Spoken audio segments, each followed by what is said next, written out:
सर्वतोपास्तु समस्तदोष मशेष कल्याण गुणैकराशि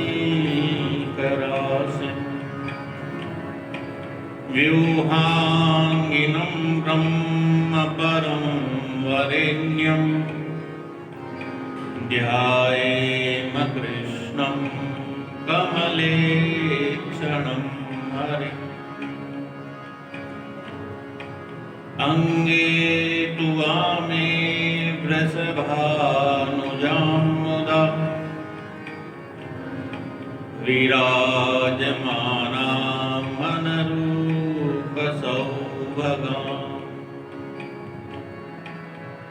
सखी सहस्रैः परिसेवितां सदा स्मरेम देवीं सकलेष्टकामदाम्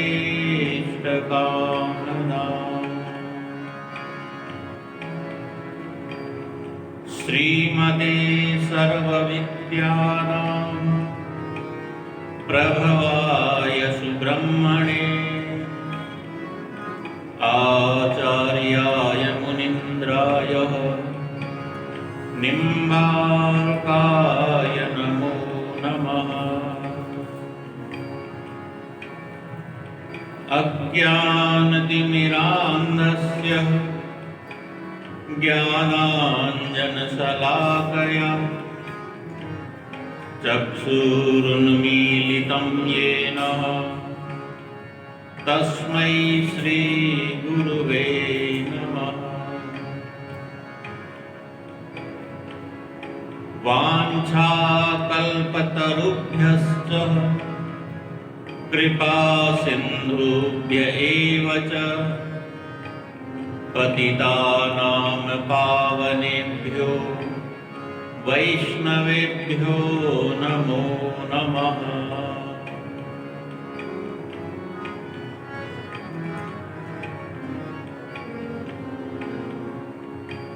अतुलितबलधामं हेमशैलाभदेहं दनुजवनकृशानं ज्ञानिनामग्रगण्यम् सकलगुणनिधानं वानराणामधीशं रघुपतिप्रियभक्तं वातजातं नमामि।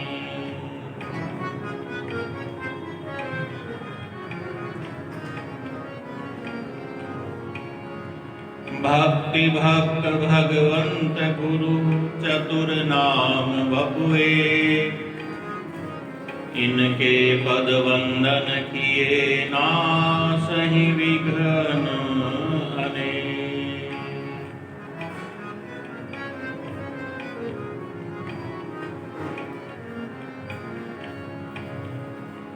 श्री राधा सर्वेश्वर भगवान की, श्री कृष्ण बिहारी जी महाराज की जय, श्री गिरधारी जी महाराज की जय, निम्बार्क भगवान की जय, सद्गुरुदेव भगवान की जय, गौ माता की, भारत माता की जय, सत्य सनातन धर्म की जय। जय जय श्री राधे, जय जय श्री राधे, जय जय श्री राधे।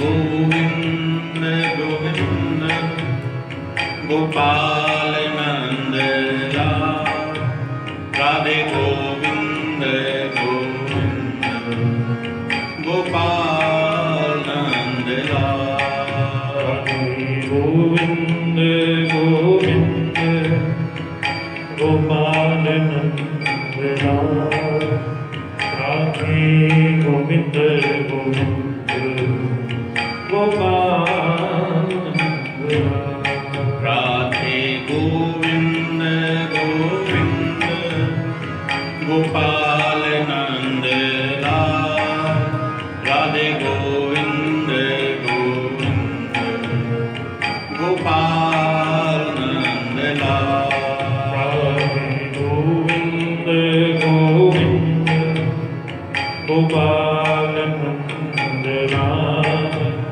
राधे गोविंद गोविंद गोपाल राधे गोविंद गोविंद गोपाल नंद लाल राधे गोविंद गोविंद गोपाल नंद लाल राधे गोविंद गोविंद गोपाल नंद लाल राधे गोविंद गोविंद गोपाल हे गोपाल नंद लाल हे गोपाल नंद लाल गोपाल नंद लाल हे गोपाल नंद लाल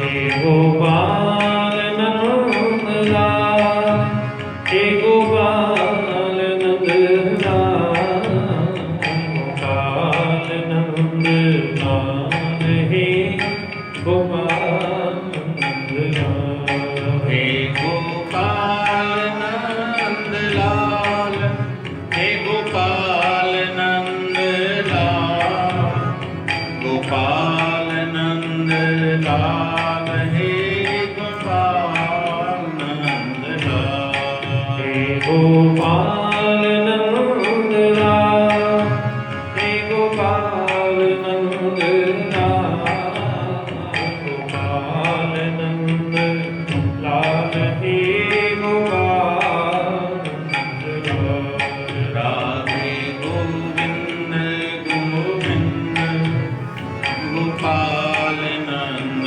लाल राधे गोविंद गोविंद गोपाल नंद लाल राधे गोविंद गोविंद गोपाल नंद लाल राधे गोविंद गोविंद गोपाल नंद लाल राधे गोविंद गोविंद गोपाल नंद लाल राधे गोविंद गोविंद गोपाल नंद लाल राधे गोविंद गोविंद गोपाल नंद लाल राधे गोविंद गोविंद गोपाल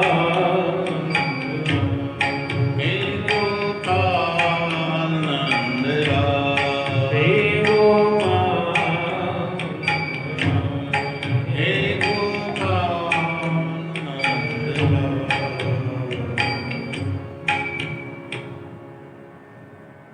बोली भक्तवत्सल भगवान की जय पुरुषोत्तम भगवान की जय पुरुषोत्तम मास की जय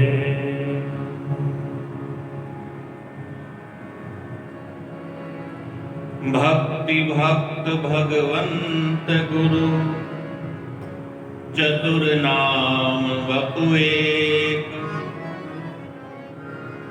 इनके पद वंदन किए नासहि विघ्न अनेक।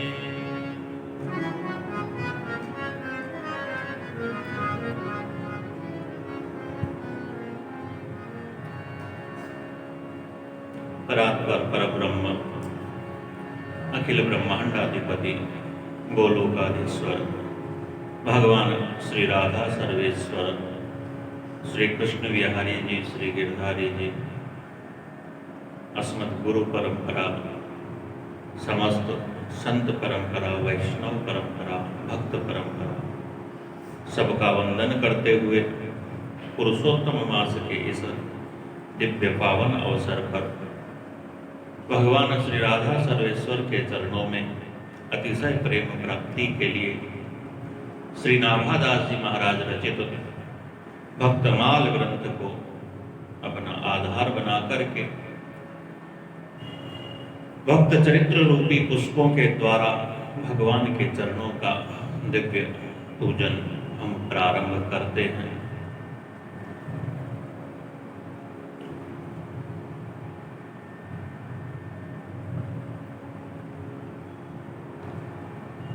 भक्त चरितामृत रूपी यह पुष्प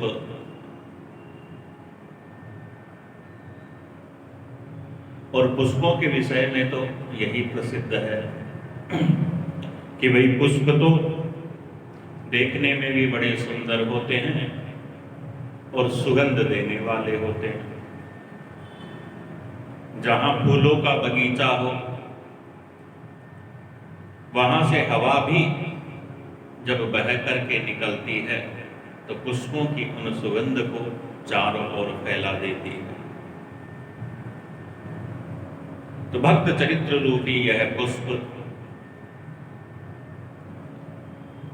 जिनकी सुगंध को तो स्वयं भगवान ने अनेक प्रकार के इन भक्तों के जो लीला चरित्र हुए उनके द्वारा चारों ओर फैलाया है।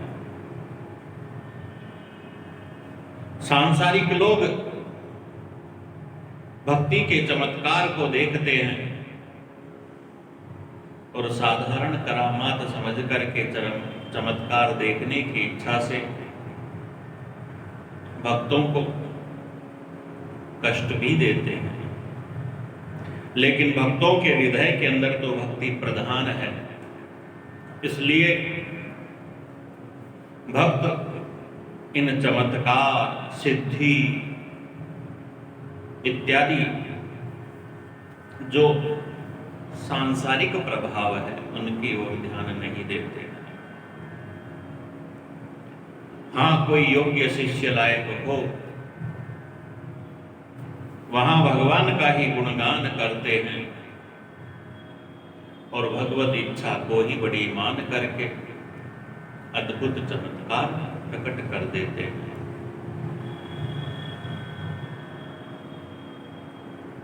गोस्वामी तुलसीदास जी महाराज का परम पावन चरित्र कल के प्रसंग में हमने अवलोकन किया। किस प्रकार से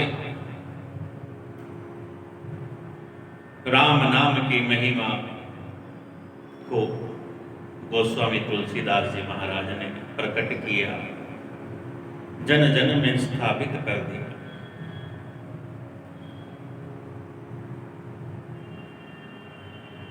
पद्म पुराण में वर्णित जो श्रीमद् भागवत महापुराण का महात्म्य है, जहां भक्ति महारानी ज्ञान वैराग्य की कथा आती है, भक्ति महारानी के दुख को दूर करने के लिए देवर्षि नारद जी महाराज संकल्प करते हैं कि जन जन के अंदर यदि मैंने भक्ति को स्थापित नहीं किया तो मैं भगवान का दास नहीं।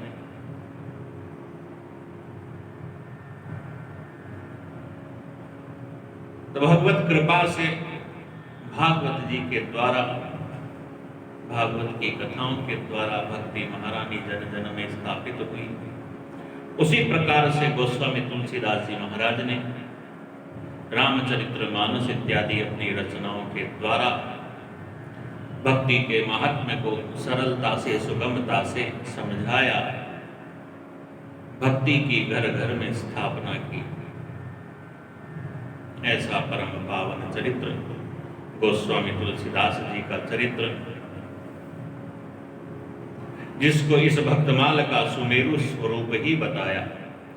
माला में जैसे सुमेरु सबसे ऊंचा होता है,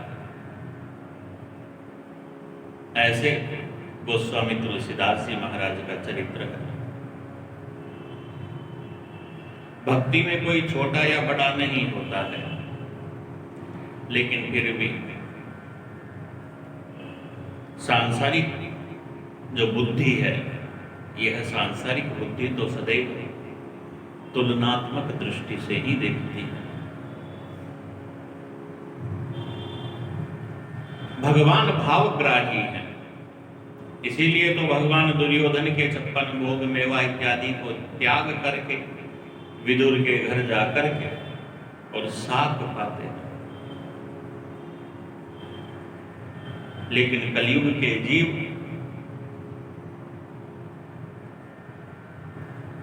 जिन्हें भगवान ने सर्वश्रेष्ठ बनाया, मनुष्य के रूप में बुद्धि दी, लेकिन इस बुद्धि का सदुपयोग तो करते नहीं, दुरुपयोग करते हैं तुलनात्मकता के कारण।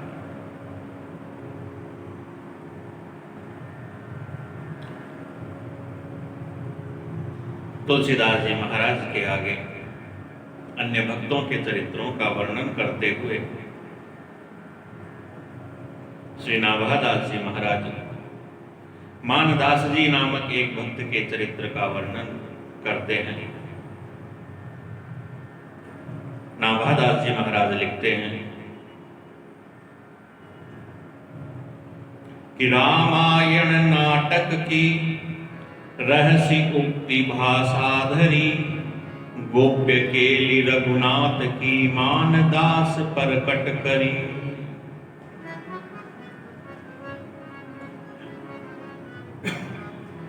जिस प्रकार से भगवान श्री कृष्ण की लीलाएं, रास लीला इत्यादि के माध्यम से हम दर्शन करते हैं, तो वैसे ही भगवान श्री राम की लीलाएं, राम लीला इत्यादि के माध्यम से हम लोग दर्शन करते हैं।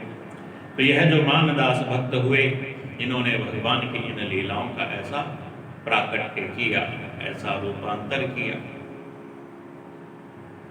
गोप्य केली रघुनाथ की मानदास प्रकट करी। भगवान श्री राम की जो गुप्त रहस्यमय लीलाएं थी, ऐसी लीलाओं का भी वर्णन किया अपने भजन इत्यादि के द्वारा, अपनी वाणी, अपनी लेखनी के द्वारा। बड़े परोपकारी यह भक्त हुए, भगवान के चरणार बिंदों में अनन्य दासता का व्रत धारण किया। भगवान की भक्ति के रंग में ही अहरनिश रात दिन रंगे हुए, भीगे हुए रहते। रामायण हनुमान नाटक, हनुमान जी की लीलाओं का भी और नाटक इत्यादि के रूप में और रूपांतर ऐसा इन्होंने किया और अनेक रहस्यों को उजागर किया है। श्रृंगार और माधुर्य बड़ी उत्तम रीति से, श्रृंगार और माधुर्य की बड़ी उत्तम रीति से यह सब रचनाएं मानदास भक्त ने की। भगवान की अतिशय भक्ति करने वाले भगवान नाम की महिमा को भी प्रकट किया। किसी कहते सुख उपजे, ता कहते तमनास, और तुलसी सीता जो कहे, राम न छोड़े पास। सी कहते सुख उपजे, ता कहते तमनास, और तुलसी सीता जो कहे, राम न छोड़े पास। जगत जननी मैया जानकी जी के इस नाम का जो भी उच्चारण करते हैं, कहते हैं कि भगवान उसका सानिध्य, उसका पास कभी छोड़ते ही नहीं।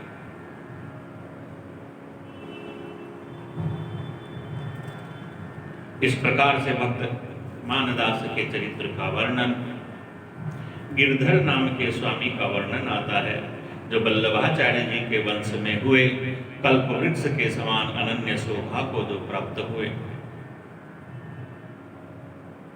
गोसाई गोकुलनाथ जी का वर्णन पुनः ऐसे ही भक्तों के अंदर आता है, जो भगवान की लीलाओं के रहस्यों को उजागर करने वाले। नाभादास जी महाराज ने भक्तमाल में भक्तों के अलग अलग प्रकार निश्चित करके और फिर उन भक्तों का वर्णन किया। आगे चल करके सब भक्तों का कि किस प्रकार के वर्ग उन्होंने भक्तों के बनाए, उनका संक्षिप्त के अंदर वर्णन है। तो इस क्रम में 9 प्रकार की नवधा भक्ति है, 10वीं प्रकार की भगवान की प्रेम माधुर्य भक्ति है। तो कई ऐसे भक्त हुए जिन्होंने कई प्रकार की भक्तियां की है, कई तो ऐसे भी भक्त हुए जिन्होंने 10 प्रकार की भक्ति की है। तो सभी प्रकारों के अंदर उनका नाम आ जाता है। प्रकारांतर में उनकी अनेक प्रकार की लीलाओं का भी वर्णन आ जाता है। तो भगवान के लीला रहस्यों को प्रकट करने वालों में गोस्वामी गोकुलनाथ जी का प्रसंग पुनः आता है।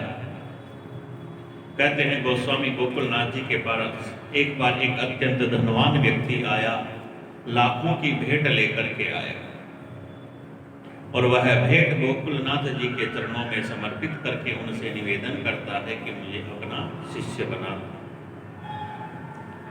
कि आयो को शिष्य कौन, ल्यायो भेंट लाखन की, और भाखन की चातुरूप्य मेरी मति दीजिए। कहूं है स्नेह तेरो, जाके मिल बिना देह, व्याकुलता होए जो पे, तो पे दीक्षा दीजिए।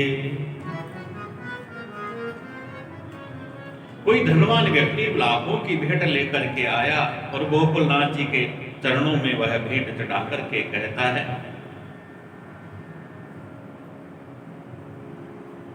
आपकी वाणी ने, यानी आपकी जो रचनाएं, भगवान की लीलाओं के जो रहस्य आपने प्रकट किए, उस वाणी की चातुरी पे और मेरी यह मति न्योछावर है, मुझे आप अपना दास बना लीजिए।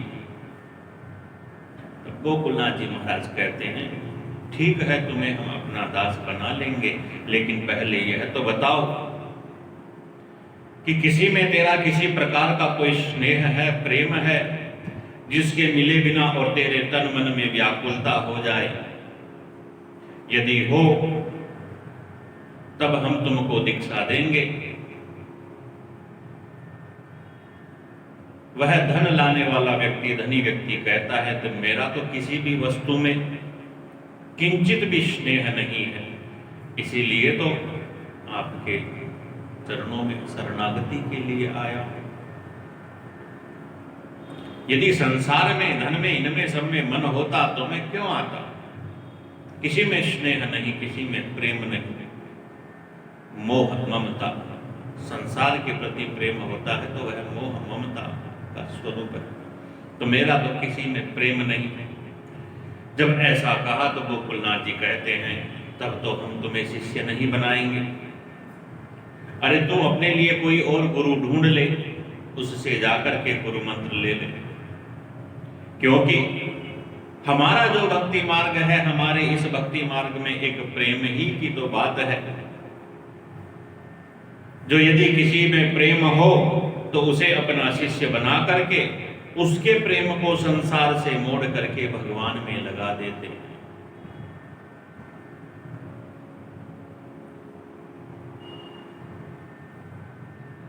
वैष्णव परंपरा में यह प्रधानता है, और विद्वान लोग कहते भी हैं कि भाई हमारा यह जो दुर्गुण जो बताए, काम, क्रोध, लोभ, मद, मोह, मत्सर, कहते हैं यह तो हमारे स्वभाव में है, कभी मिटते नहीं है।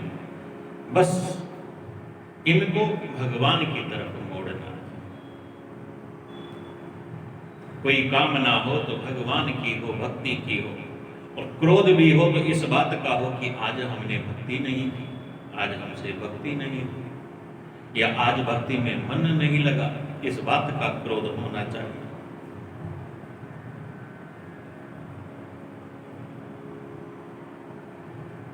विद्वान लोग कहते हैं आसक्ति है ना, यह आ ही सकती है, जा नहीं सकती। तो हमारी जो आसक्ति है, किसी के प्रति स्नेह, लगाव, अपनत्व, यदि यह संसार के प्रति है तो गुरु इसको संसार से हटा करके और भगवान के चरणों में लगा देता है। गोकुलनाथ जी महाराज ने यही बात कही कि भाई तेरे में तो स्नेह है नहीं, हम तुझे चेला बना नहीं सकते, यदि स्नेह होता तो हम उसे मोड़ करके और भगवान में लगा देते, उसको संसार की ओर से हटाते और पलट करके भगवान में लगा देते। अब तेरे हृदय में तो प्रेम का बीज ही नहीं है, तो भाई भक्ति रूपी वृक्ष कहां लगेगा? प्रेम के बीज से ही भक्ति रूपी पौधा प्रकट होता है। प्रेम के बीज को सत्संग के जल से आप सींचो तो भक्ति रूपी पौधा प्रकट होगा। और इस प्रेम के बीज को, जो प्रेम मोह ममता का ही रूप है, सांसारिक प्रेम, प्रेम प्रेम है, यदि उस प्रेम को सांसारिकता के जल से सींचोगे तो फिर वही कांटों का ही वृक्ष लगेगा, जो दुख देने वाला होगा, जिसके दुखदायी फल लगेंगे। दुखदायी फल भी तो होते हैं ना, कई फल ऐसे होते हैं अत्यंत कड़वे होते हैं, तो कई ऐसे होते हैं वृक्ष जिनके बहुत कांटे होते हैं। तो प्रेम का बीज हो, उसको सत्संग रूपी जल से सींचो तो भक्ति रूपी पौधा खिलता है, उगता है, पनपता है। और इस प्रेम के बीज को यदि सांसारिकता के काम क्रोध लोभ मद मोह इन दुर्गुणों के जल से आप सींचोगे, वासनाओं के जल से सींचोगे, तो वही फिर कांटेदार वृक्ष होगा। तो ऐसी बड़ी सुंदर बात कही। शून्य हृदय वाला प्रभु के रंग में और कैसे रंग सकता है, कैसे भीजेगा? शून्य हृदय वाला नहीं, यहां तो सरस हृदय वाला चाहिए। तो इस प्रकार से गोकुलनाथ जी की महिमा को पुनः प्रकट किया। पूर्व में भी इनके प्रसंग आए जो हमने अवलोकन किए। वही गोकुलनाथ जी की कथा है कि जिन्होंने सोचा कि भाई द्वार से सीधे ही बाहर खड़ा व्यक्ति हमारे ठाकुर जी को देख लेता है, इसलिए बीच में दीवार खड़ी कर दी। लेकिन एक व्यक्ति था, भक्त ऐसा था निम्न जाति का, जिसे अंदर आने का अधिकार नहीं था, बाहर से ही दर्शन करता था। तो उसकी भक्ति भी श्रेष्ठ थी, इसलिए भगवान ने प्रेरणा देकर के उस दीवार को पुनः हटवा भी दिया। तो ऐसे अनेक प्रसंग पूर्व में आए, यहाँ भी यह एक प्रसंग आया बड़ा सुंदर, गोकुलनाथ जी का यह चरित्र।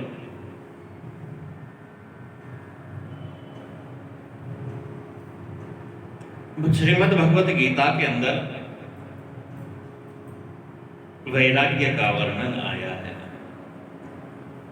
कि काम्यानां कर्मणां न्यास संन्यासः कवयो विदुः। स्वार्थपरक जो कामनाएं होती है उनका नाश हो जाना, यही असली वैराग्य है। सब कुछ छोड़ करके और आप वन में जाकर के रहने लग जाओ, छोड़ करके, यानी बाहरी रूप से छोड़ करके वन में जाकर के रहो, लेकिन आंतरिक रूप से यदि उनके प्रति लगाव है तो यह संन्यास नहीं, यह वैराग्य नहीं।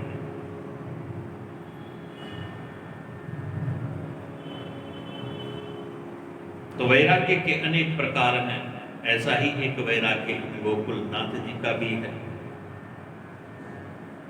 कि भाई जो शून्य हृदय है उसमें भक्ति कैसे, प्रभु प्रेम के रंग से, और वह कैसे और भीगेगा? शून्य हृदय वाला नहीं, यहां तो सरस हृदय वाला ही और भीग सकता।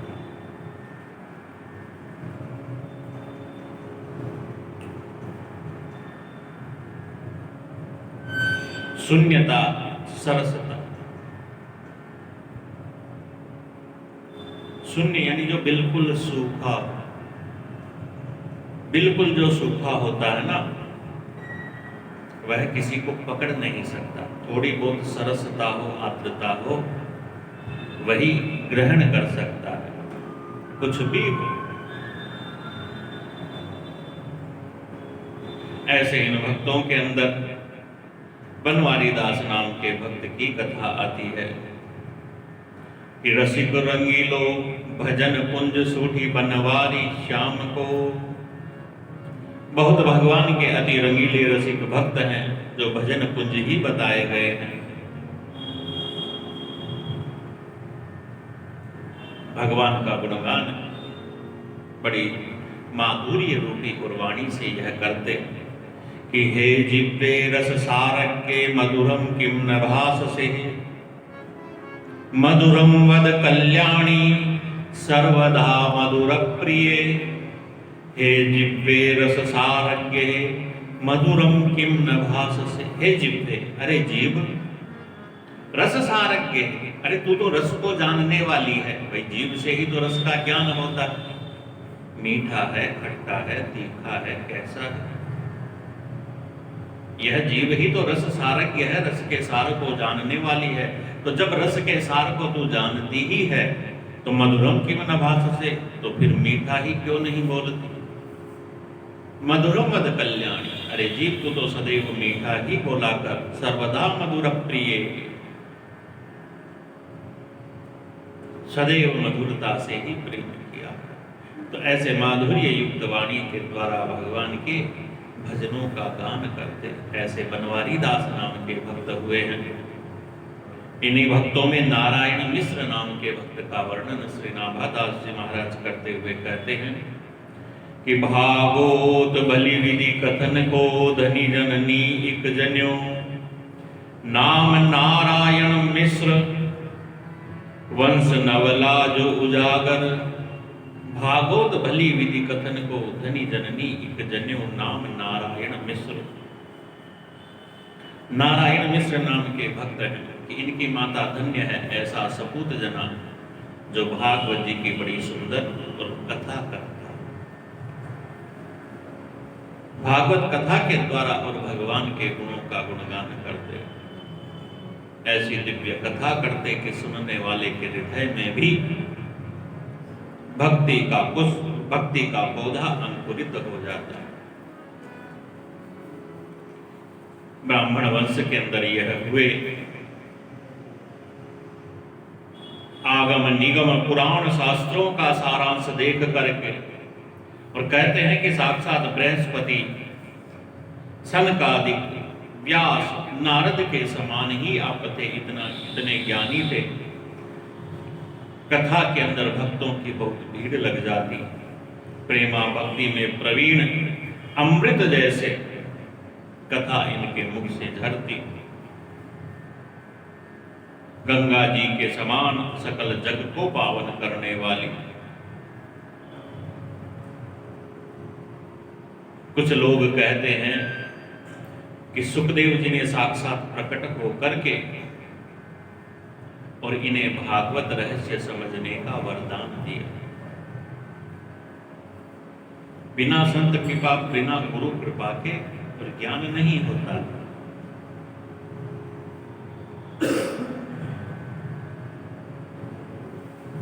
इन पुस्तकों को स्वयं पढ़ लेने से ज्ञान नहीं होगा। ज्ञान तो गुरु कृपा से होता है, गुरु निष्ठा से, गुरु सेवा से प्राप्त होता है। कि नाम नारायण मिश्र जी नवला वंश सुहात, कोटि जन्म के तम हरे आतप लो विख्यात। ऐसे इनकी भागवत जी के प्रति भक्ति, ज्ञान, निष्ठा, बड़ी सुंदर भगवान की कथाओं का वर्णन इन्होंने किया। ऐसे भक्तों में राघव दास जी नाम के भक्त का भी वर्णन आया। बावन जी नाम के एक भक्त हुए कि जिनका भजन भगवान वामन की जैसे ही बढ़ा। जैसे भगवान वामन ने अपने देह को बड़ा विशाल, भयंकर विशाल कर लिया, तो ऐसे ही इन वामन भक्त की कथा है कि जिनकी भक्ति की प्रसिद्धि भी ऐसे ही और दीर्घता को, विशालता को प्राप्त हुई।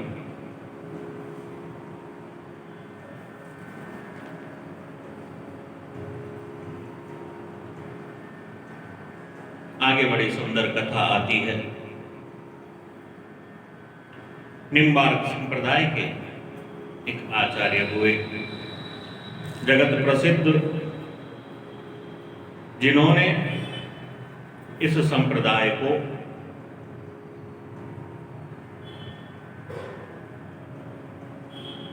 परम ख्याति तक भी पहुंचाया, या इसका विस्तार भी अत्यंत किया।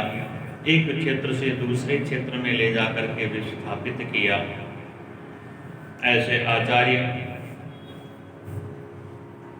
जो परशुराम देवाचार्य के नाम से प्रसिद्ध हुए। इनसे पहले तो यह आचार्य परंपरा ब्रजमंडल के अंदर ब्रजभूमि में स्थापित थी, लेकिन अपनी गुरु की आज्ञा से और ये दिव्य पुष्कर क्षेत्र में आकर के और इस क्षेत्र का भी उद्धार करते। मध्यकालीन वह समय यवनों का समय था, यवनों का बड़ा और आतंक रहता था।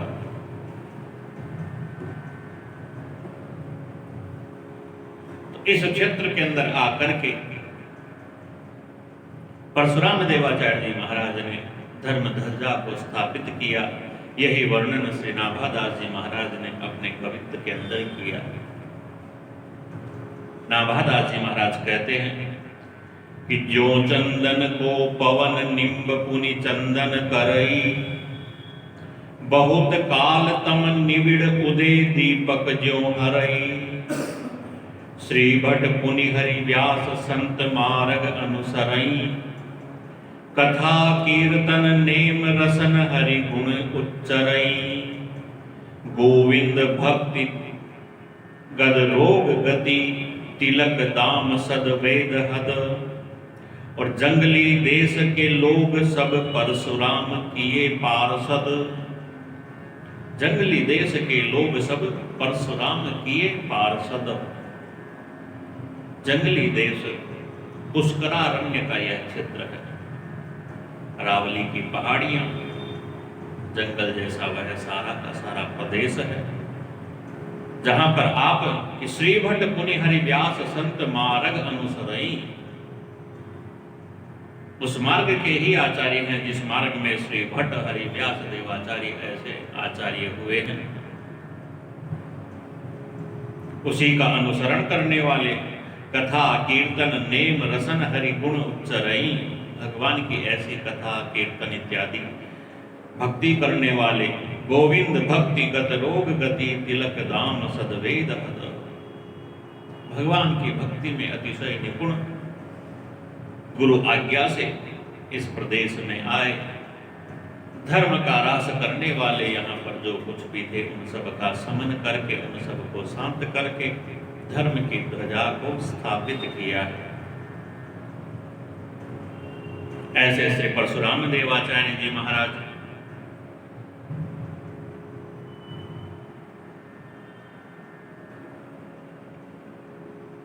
जिन्होंने इस जंगल प्रदेश के लोगों को भी भगवान के पार्षद ही बना दिया, वैष्णव बना दिया। कंठी तिलक छाप इत्यादि से युक्त करके वैष्णव नाम दे करके, वैष्णव दीक्षा दे करके भगवान की भक्ति की स्थापना की है। बड़ा सुंदर इनके विषय में भी कहा कि कंठी तिलक इत्यादि के महत्व को इन्होंने बताया लोगों से कि तिलक है सत स्नान, तिलक ब्राह्मण सिर सोहे। तिलक बिना कुछ करो सबे फल निर्फल जो है। वैष्णवों के लिए, ब्राह्मणों के लिए तो तिलक ही सर्वस्व है। बिना तिलक के यदि कुछ करते हैं तो सब निर्फल हो जाता है। तिलक का एक मतलब और भी है कि तिलक को अनुसावही, एक तो हम रोली कुमकुम इत्यादि से तिलक करते हैं, वो तिलक हुआ। और एक वो तिलक होता है कि जब हम वैष्णवी दीक्षा लेते हैं, गुरु दीक्षा लेते हैं, गुरु मंत्र लेते हैं, गुरु नाम सुनते हैं और तब हमको तिलक किया जाता है संप्रदाय निष्ठा के अनुसार। वह तिलक, तो वह तिलक तो जब ही होगा ना जब आप दीक्षित होगे, दीक्षा लोगे। और बिना दीक्षा लिए, बिना गुरु बनाए यदि कुछ भी जप तप हवन तीर्थ इत्यादि किया जाता है तो वह निर्फल बताया। फल तो है लेकिन निर्फल है।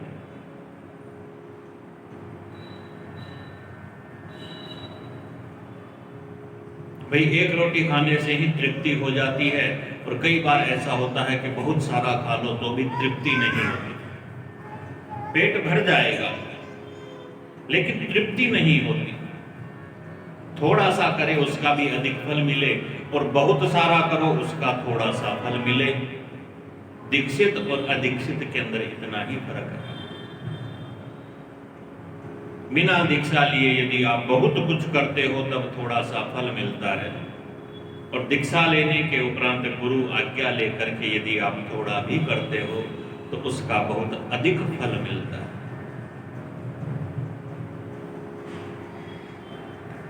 कि तिलक तत्व जुग जुग सदा तिलक मिले सिद्धि पाइए, परशुराम ब्रह्मांड में सुजस तिलक को गाइए। तिलक वेद परमाण तिलक त्रैलोक्य चढ़ावे, तिलक तिया श्रृंगार तिलक नृप शीस लगावे। क्या महिमा है तिलक की बताई। तिलक तिया श्रृंगार, तिलक त्रिया श्रृंगार, सुहागन स्त्री होती है, और सुहागन स्त्री जैसा श्रृंगार शास्त्र में वर्णन है 16 श्रृंगार, तो सारे के सारे श्रृंगार कर ले, सारे के सारे आभूषण पहन ले, लेकिन तिलक नहीं लगाए तो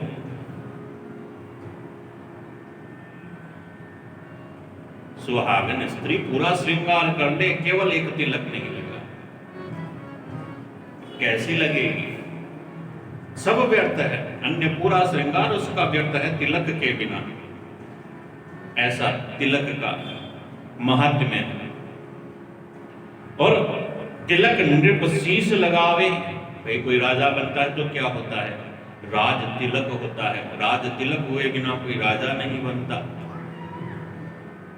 तिलक नृप शीश लगावे, राजा भी तिलक को अपने सिर से लगाते हैं, और कहीं थोड़ी लगाते हैं, पाँव में थोड़ी लगाते, हाथों में थोड़ी लगाते, शीश पे राजा भी जिसको अपने शीश पर लगाता है, ऐसा तिलक। और तिलक वेद परमाण तिलक त्रैलोक्य चढ़ावे।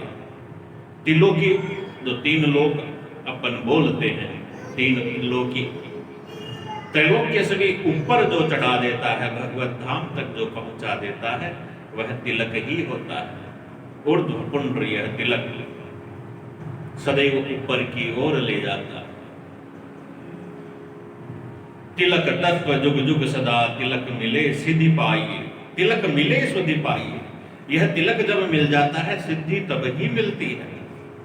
आप दीक्षित हो जाते हो, गुरु बना लेते हो, तब ही आपको सिद्धि मिलती है।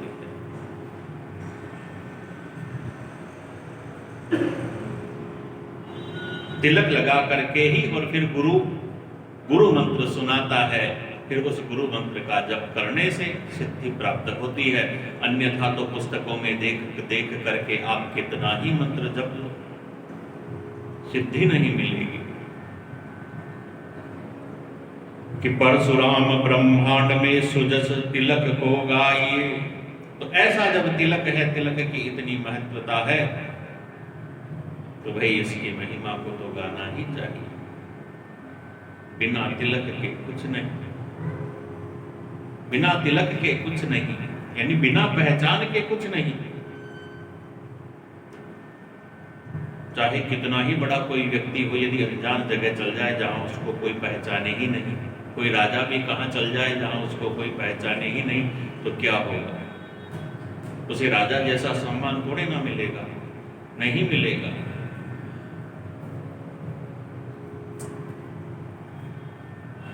तिलक करके आप निकलो तो भाई लोग भी आपको पहचान जाएंगे, आप वैष्णव हो, आप भक्त।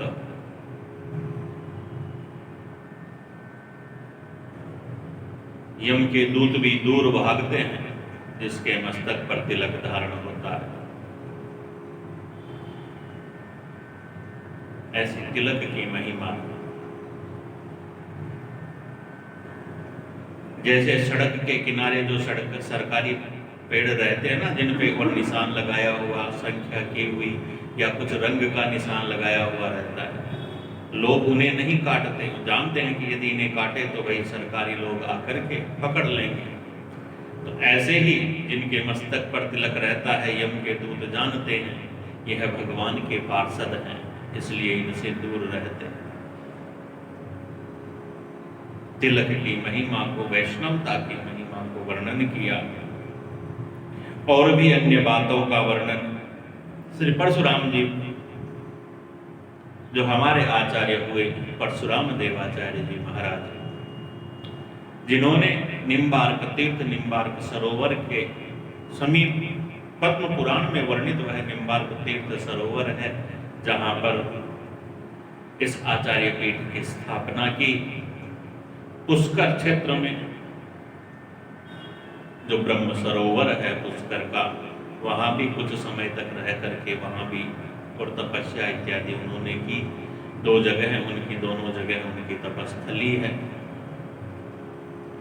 बड़े भव्य वहां पर इनके स्थान इत्यादि हैं।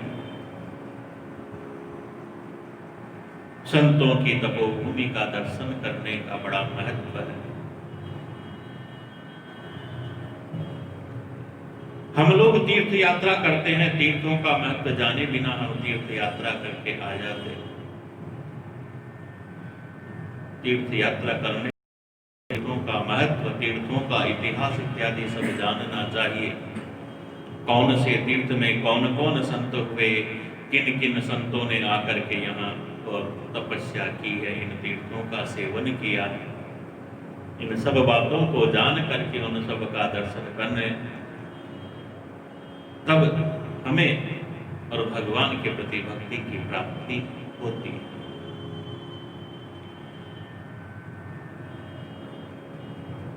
और भी अन्य समसामयिक जो भी विषय इत्यादि हुए, अन्य भक्तों के समान जैसे कबीर, सूर, तुलसी इत्यादि उस समय हुए, उसी कालांतर के अंदर यह हुए थे। इन्होंने भी समसामयिक जो भी जैसा वातावरण था उसके अनुकूल लोगों को शिक्षा देने के लिए अपनी वाणी से अनेक दोहे इत्यादियों की रचना की। परशुराम सागर से और वह ग्रंथ, नाम से वह ग्रंथ उपलब्ध है, जिनमें इनकी और उन दिव्य दोहे इत्यादि सबका हमें वर्णन प्राप्त होता है। यहाँ भी प्रियादास जी महाराज ने इनके कुछ वचनों को लिखा कि कथा सुने नहीं कीर्तन, बके अपनी बाई, पापी मानस परशुराम के ऊंघे उठ जाए। श्रोता ऐसो चाहिए जाके तन मन राम, वक्ता हो हरि को भगत जाके लोभ न काम।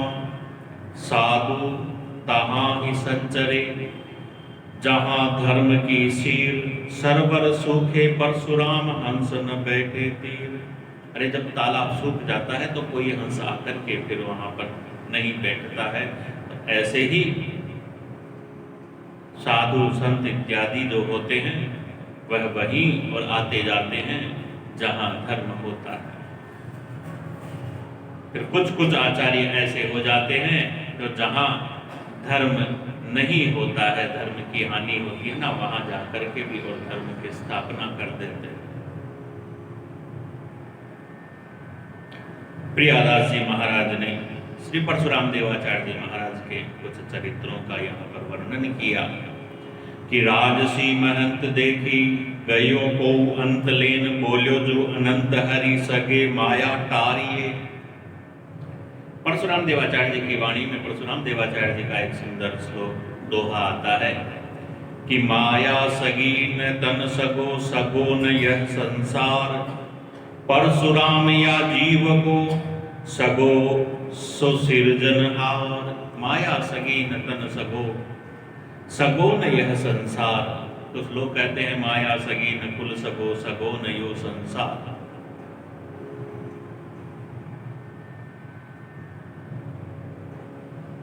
आधुनिक परिप्रेक्ष्य में यह बात देखें कि माया सगी न कुल सगो, सगो न यो संसार। तो यह बात तो आधुनिक समय के अनुकूल ही है। ऐसे इस विकट समय के अंदर देखो तो न माया काम आती है, न कुल परिवार का कोई काम आता है। यदि भजन निष्ठ होकर के आपने अपना जीवन व्यतीत किया है, इन सनातन परंपरा, सनातन संस्कृति के अनुकूल आपकी जीवनचर्या है, तो आप सुरक्षित हो।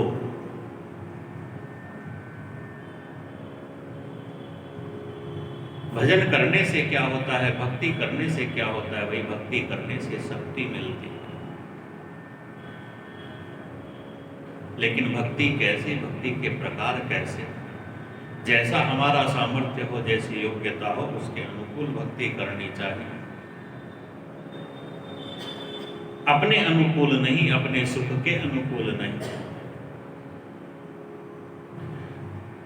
तो भाई इन आचार्य जी की यह वाणी, किसी भक्त ने इसको पढ़ा, इनके दर्शन करने के लिए आया और आज आकर के जब देखा तो भाई राजसी महंत देखी, इनका ठाठ बाट देखा तो इनका ठाठ बाट तो भाई राजा के जैसा है। देखने पर दुनिया को ऐसा ही दिखता है, क्योंकि भाई दुनिया वाले तो अपना ही स्वार्थ का चश्मा लगा करके देखते हैं। वास्तविकता में तो वह राजसी ठाठ बाट तो भगवान का था। भगवान श्री सर्वेश्वर प्रभु की सेवा रहती है, भगवान का ठाठ बाट उसी प्रकार से किया जाता है। संत महंत लोग उसी प्रकार से अपने ठाकुर जी की सेवा पूजा सब ठाठ बाट रखते हैं। अब साधारण लोगों को तो यह लगता है कि यह तो बस इन महाराज जी के लिए है, भगवान तो मानते ही नहीं, दिखते ही नहीं उनको, वह तो ऐसा समझते हैं, इसीलिए तो दुर्बुद्धि उत्पन्न हो जाती। यदि कुछ है तो भी वह भगवान का, इसी भावना से और सब होता है। आकर के उस व्यक्ति ने कहा कि आप कहते हो माया सगीन कुल सगो सगो नहीं हो संसार, इतनी माया लेकर के आप बैठे हो, इस माया को छोड़ क्यों नहीं देते? कहते हैं यह बात सुन करके परशुराम देवाचार्य जी महाराज अपने ठाकुर जी को लेते हैं, अन्य सब कुछ वहीं छोड़ करके अन्यत्र चले जाते हैं। दूसरी जगह गए, उस दिन रात्रि को तो ऐसे ही विश्राम किया, लेकिन कहते हैं कि दूसरे दिन प्रातः काल ही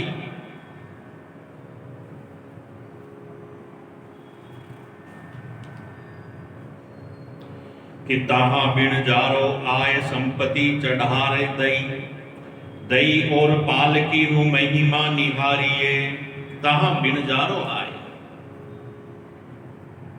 कि दूसरे दिन प्रातः काल ही कोई बणजारा, बणजारा वह होता है कि जो व्यापार करते हैं घूम घूम करके, एक स्थान से दूसरे स्थान, दूसरे स्थान से तीसरे स्थान, गांव गांव जाकर के अपना व्यापार करते हैं और करते हैं, घूमते रहते हैं, उनको बणजारा कहा गया। ऐसा है कोई व्यापारी कि दूसरे दिन प्रातः काल होते ही ऐसा कोई और वह व्यापारी आया कि जिसने बहुत सारी धन संपत्ति भेंट कर दी, पालकी, हाथी, घोड़े इत्यादि सब। तो उस व्यक्ति ने जिसने कहा कि भाई माया सगी नहीं है, ऐसा कहते हो तो त्याग करो, उसने जब देखा कि भाई कल तो त्याग करके आए, आज पुनः सब कुछ प्राप्त हो गया, तो भक्ति की महिमा को देख करके इनके चरणों में शरणागत हो गया। मैं आपका प्रभाव कुछ नहीं जानता था, मन में और ही विचार किया, अब तो मन में ऐसा आता है कि आपके ऊपर अपने प्राण ही न्योछावर कर दूं। तो ऐसे ऐसे और भी अनेकों चरित्र श्री परशुराम देवाचार्य जी महाराज के हुए हैं। अपने भक्ति के प्रताप से धर्म की ध्वजा को इन्होंने सुदृढ़ किया। इनका भी चरित्र वर्णन श्री नावहदास जी महाराज ने भक्तमाल में किया, प्रियादास जी महाराज ने भी इनके चरित्रों का वर्णन किया। भक्तों की इसी परंपरा में आगे गदाधर भट्ट जी का नाम आता है। बड़ी सुंदर भगवान के और भागवत जी की कथा यह करते, ऐसे निष्ठ विद्वान थे।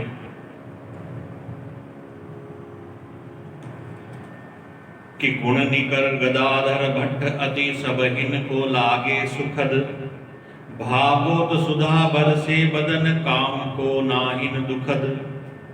भागवत सुधा बरसे बदन, भागवत जी की बड़ी सुंदर और कथा।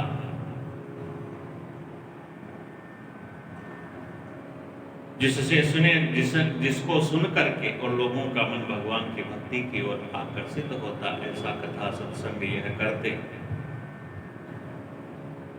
इनकी प्रसिद्धि होने लगी, दुष्ट लोगों को मन में बड़ी चिंता होने लगी।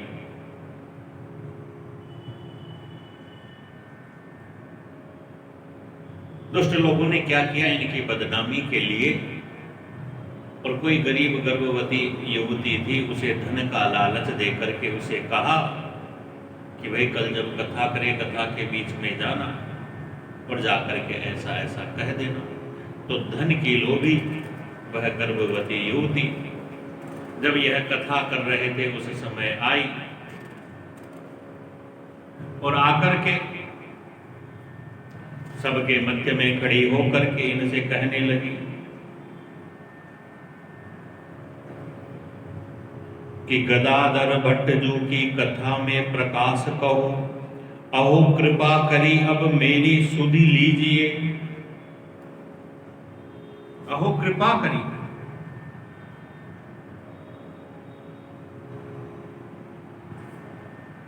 धन के लोभ के कारण आकर के इनकी बदनामी के लिए वह इन्हें ही कहने लगी कि आपने मुझे गर्भवती कर दिया, अब मेरी कोई सुध लेते नहीं, ऐसा ऐसा वह कहने लगी। तो अब अन्य जो भक्त लोग थे वह तो जानते थे कि वही गदाधर भट्ट जी ऐसे नहीं हैं, तो उसके ऊपर चिल्लाने लगे और कुछ करने लगे। कुछ लोग तो उसे मारने के लिए ही खड़े हो गए। गदाधर भट्ट जी ने सबको शांत किया और कह भी दिया, हाँ भाई यह मेरी ही संतान है, ऐसा भी कह दिया। लेकिन कुछ भक्त ऐसे थे जिन्होंने उस युवती को पकड़ करके कहा, सच सच बता, नहीं तो हम तुझे मार देंगे। तो उसने सारी बात बताई। ऐसा जब प्रसंग होने लगा तो उस स्थान को छोड़ करके फिर गदाधर भट्ट जी वृंदावन में आकर के और भगवान की भक्ति के अंदर ही लीन हो गए। भक्ति के मार्ग में कठिनाइयां अनेक आती है, लेकिन भक्त उनसे डिगता नहीं। दुष्ट लोग तो चाहते हैं कि भाई ऐसा न हो,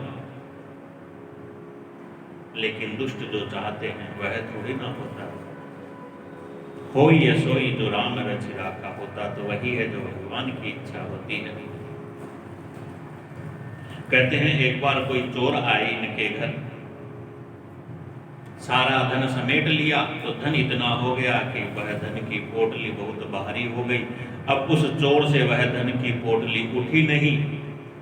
गदाधर भट्ट जी ने देखा तो आकर के उसे सहारा देकर के उठा करके उसके मस्तक पे रख दिया। उसने देखा भाई किसने मेरा सहयोग किया, और जब देखा भाई यह तो घर के मालिक ही यही है, तो चरणों में गिर करके पछताने लगा। अरे आपके यहां मैं चोरी करने आया, मेरी बड़ी भारी भूल है। तो भक्त जी तो कहते हैं, अरे कोई भूल नहीं, तुम्हारी तो जीविका यही है, तुम्हारा तो जीवन इसी से चलता है, तुम लेकर के जाओ। अरे प्रातः काल होते ही लोग तो मुझे इससे 10 गुना दे जाएंगे, लेकिन तुम्हारी तो जीविका यही है, तुम तो जाओ, ले जाओ। नहीं लेकर के गया, चरणों में गिर गया, वहीं इनका दास बन गया। भक्ति में तत्पर हो वह चोर भक्त बन करके इस संसार से मुक्त हो गया। इस प्रकार की इनकी भक्ति की महिमा को भगवान ने प्रकट किया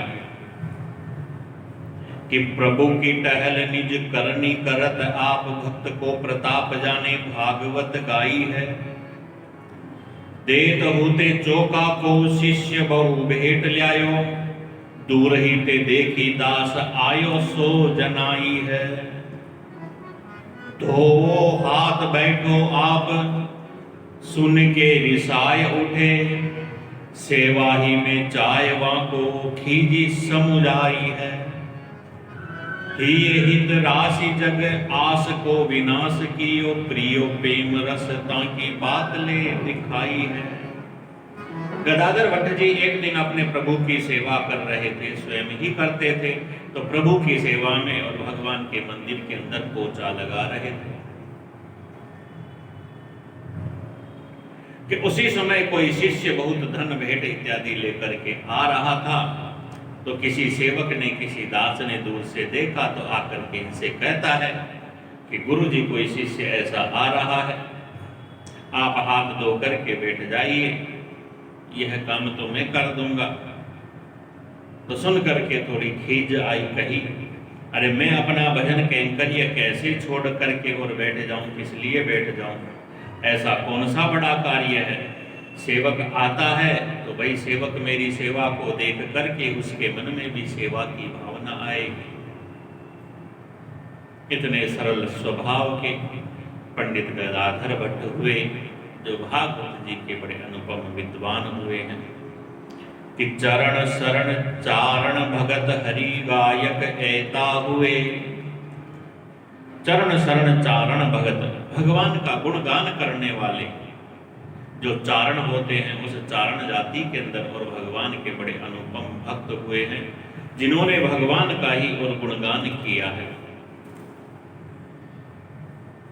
भगवान के अतिरिक्त और किसी का और गुणगान जो नहीं करते थे। ऐसे चारण भक्त भगवान के हुए हैं। उन सब का वर्णन नाभादास जी महाराज ने किया। कर्मानंद चारण नाम के भक्त, वाणी का उच्चारण गान ऐसा इतना मधुर कि कठोर से कठोर हृदय भी और कोमल हो जाता। ऐसे कर्मानंद चारण भक्त हुए हैं। भगवान शालिग्राम जी की सेवा रखते, हाथ के अंदर एक लाठी रखते, तीर्थाटन करते।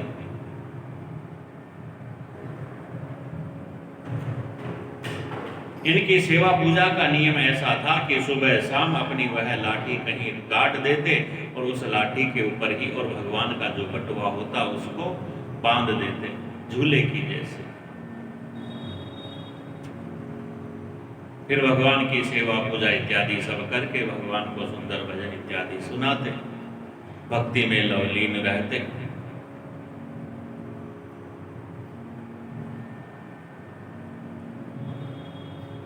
इस प्रकार से इनकी भक्ति का वह क्रम चलता ही रहा। एक दिन कहीं सेवा पूजा की तो ठाकुर जी को तो ले लिया, वह छड़ी वहीं भूल गए। तो आगे सायंकाल जहां सेवा पूजा का क्रम आया तो वहां पर जब देखा तो भाई वह छड़ी नहीं है। तो भगवान से ही विनय करने लगे, हे प्रभु, उस समय आपने कृपा करके और मुझे सुधि क्यों नहीं कराई, और अब आपके विराजने के लिए मैं वह छड़ी कहां से लाऊंगा। भाई आप तो याद दिला सकते थे, आपने उस समय बोध क्यों नहीं करवाया। अब आपको विराजने के लिए छड़ी कहां से लाऊं। ऐसी सच्चे हृदय से प्रार्थना की कि उसी समय ऊपर से छड़ी आकर के इनके समय समीप में गिरती है। छड़ी को देख करके बड़े प्रेम में भीग करके फिर वैसे ही उस छड़ी के ऊपर बांध करके ठाकुर जी का झूला जैसा उन्हें पधरा करके सेवा पूजा इत्यादि की। ऐसे ही चारण भक्तों में अल्लू देव, कोल्लू देव नाम के दो भक्त हुए। यह अल्लू देव, कोल्लू देव, कोल्लू देव बड़े थे, अल्लू देव छोटे थे। चारण जाति में निम्न जाति है तो खान पान इत्यादि इनका थोड़ा अपवित्र ही था। लेकिन बड़े भाई जो थे बड़े शुद्ध सात्विक भगवान के भक्त थे, और छोटे भाई जो थे वह भक्त नहीं थे, सब कुछ खाते पीते थे, राजा लोगों के यहाँ गाना इत्यादि गाते थे, इसी में रहते। लेकिन बड़े भाई की आज्ञाकारी थे, बड़े भाई भक्त थे, इसलिए बड़े भाई ने एक बार कहा चलो भगवान द्वारिकाधीश के दर्शन करने आए। तो बड़े भाई के आज्ञाकारी थे, प्रसन्नता से तैयार हो गए, साथ में चलो चलते हैं। भगवान द्वारिकाधीश के दरबार में पहुंच करके और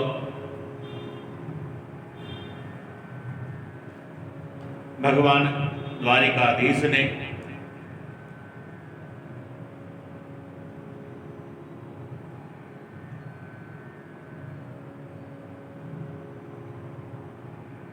भगवान द्वारिकाधीश के द्वार के अंदर बड़े भाई अपना भगवान की भक्ति में तल्लीन होकर के गान इत्यादि भजन इत्यादि गाने लगे। और जब गाने लगे बहुत सुनाया, फिर छोटे भाई से कहा तू भी सुना दे। तो बिना मन के ही और छोटे भाई ने कम भजन 1-2 भजन अपने भाई की आज्ञा को मान करके और सुना दिया। जब ऐसा हुआ तब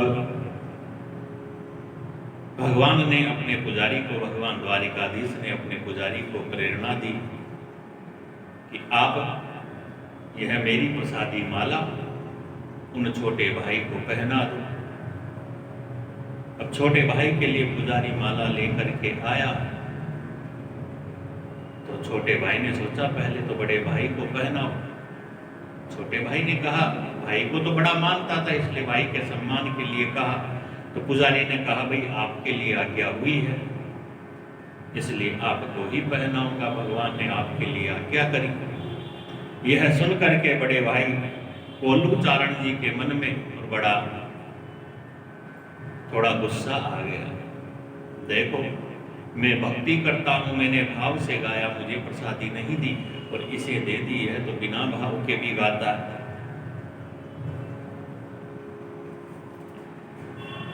यह अपमान सहन नहीं हुआ।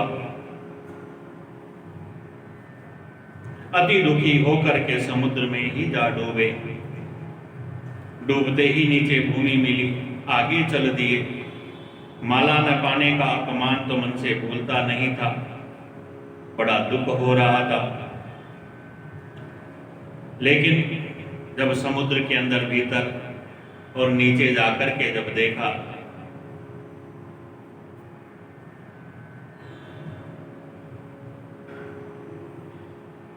नीचे जाकर के जब देखा तो भगवान के पार्षद, भगवान की दिव्य द्वारिका नगरी, भगवान का महल, भगवान के दर्शन सब हुए कि सवे विष भयो दुख गयो सोई हुयो नयो, पयो पर मोद बाकी बात सुनी लीजिए।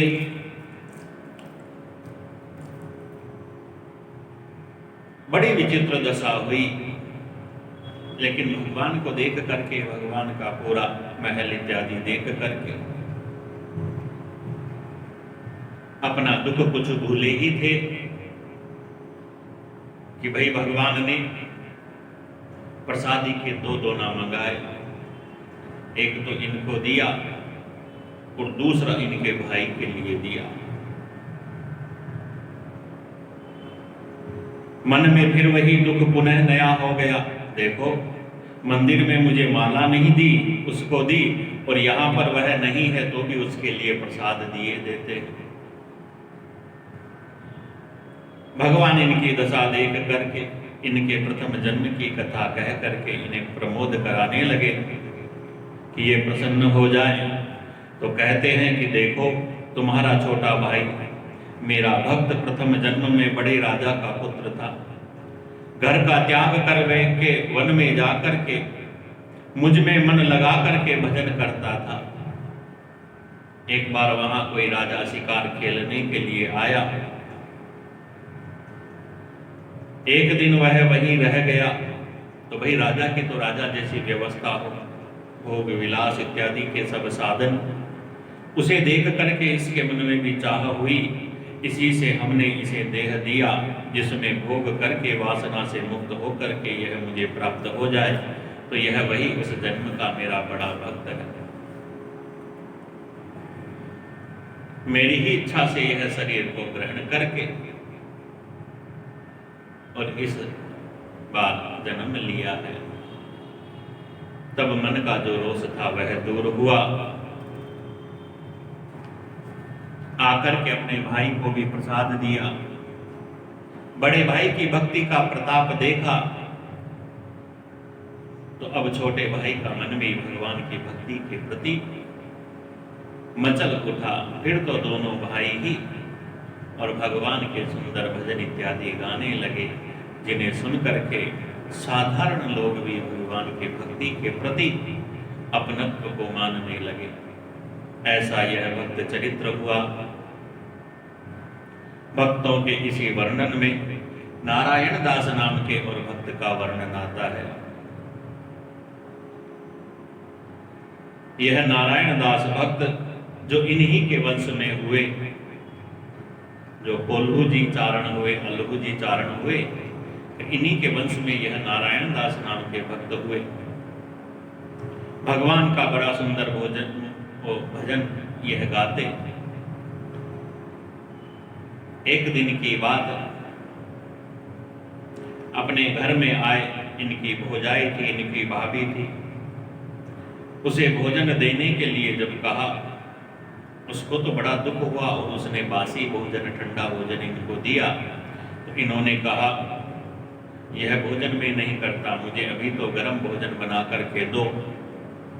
ऐसा जब कहा तो भाभी क्रोध में बढ़ करके कहने लगी, अरे क्या तू तेरे बाबा अल्लू जी जैसा भगवत भक्त है जो तेरे लिए मैं और तेरी आज्ञा को मान करके और गर्म भोजन बना करके दूं। ऐसा जब भाभी ने कहा, ऐसा वचन सुन करके इन नारायण दास भगत ने उसी क्षण अपने घर को छोड़ दिया, अपने बाबा की तरह, और फिर भगवान की भक्ति में ही लीन हो गए। इसी कारण तो इनका नाम भी इस भक्तमाल ग्रंथ में आया। ऐसे ही एक राजा भक्त हुए कि नरदेव उभय भाषा निपुण पृथ्वीराज कविराज हुए। पृथ्वीराज कविराज उभय भाषा निपुण, संस्कृत में और हिंदी भाषा के अंदर दोनों भाषाओं में बड़े निपुण, बड़े प्रवीण और कविराज, छवैया, गीत, पद, श्लोक, दोहा इत्यादि अनेक प्रकार की दिव्य रचनाओं से युक्त रचना करते। रुक्मणी लता नाम का इनका ग्रंथ बड़ा अनुपम है। बीकानेर के यह राजा, ऐसी इनकी भगवान के प्रति भक्ति है। भगवान की सेवा, आराधना, पूजा इत्यादि करते।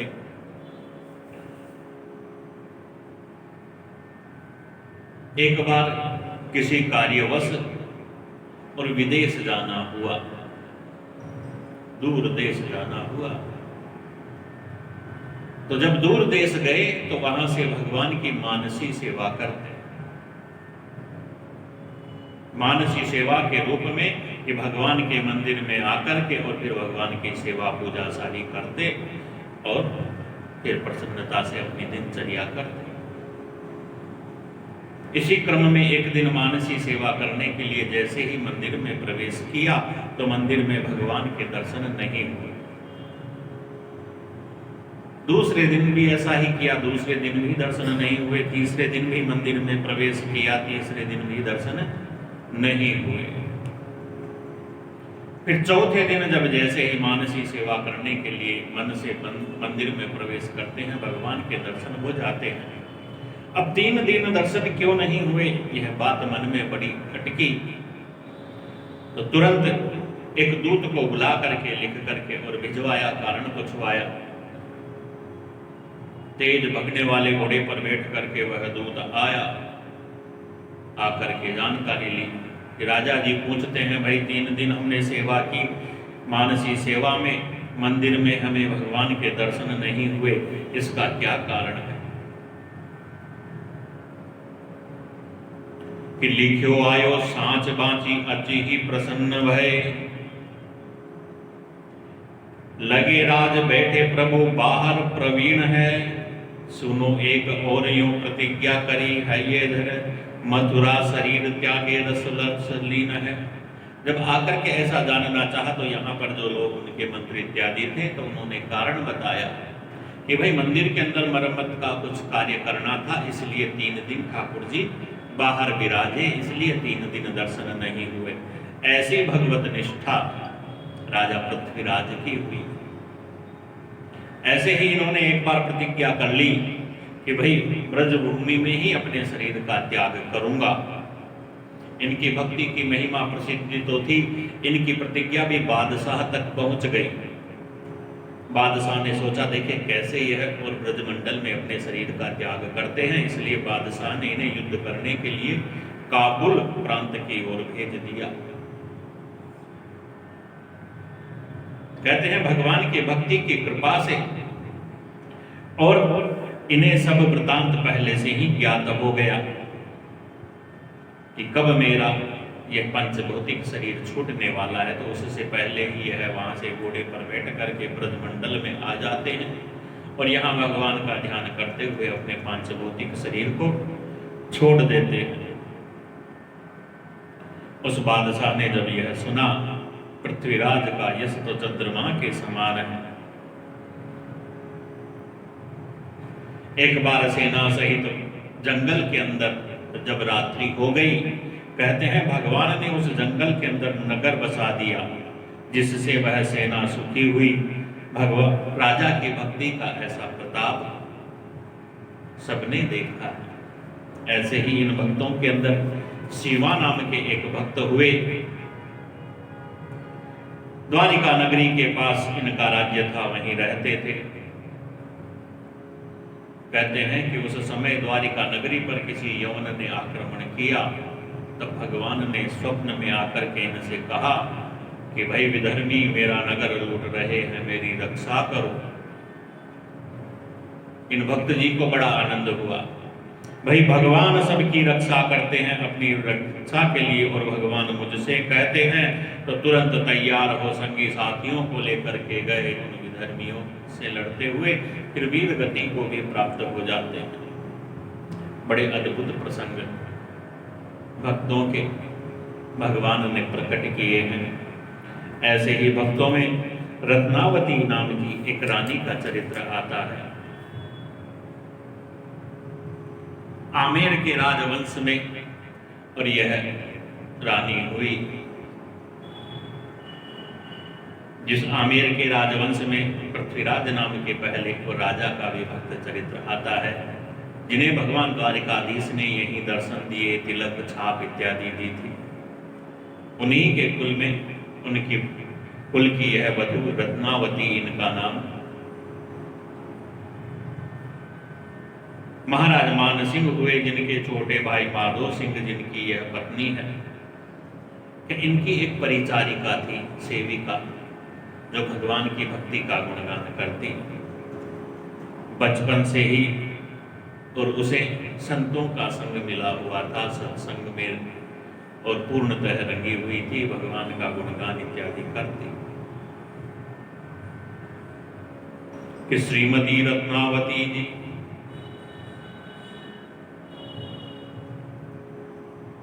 जब वह सेविका भगवान के नामों का कीर्तन इत्यादि करती,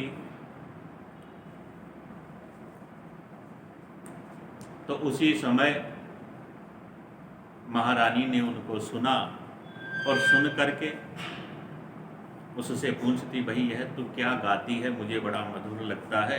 तो उसने कहा, भाई भगवान के भजन गाती हूँ।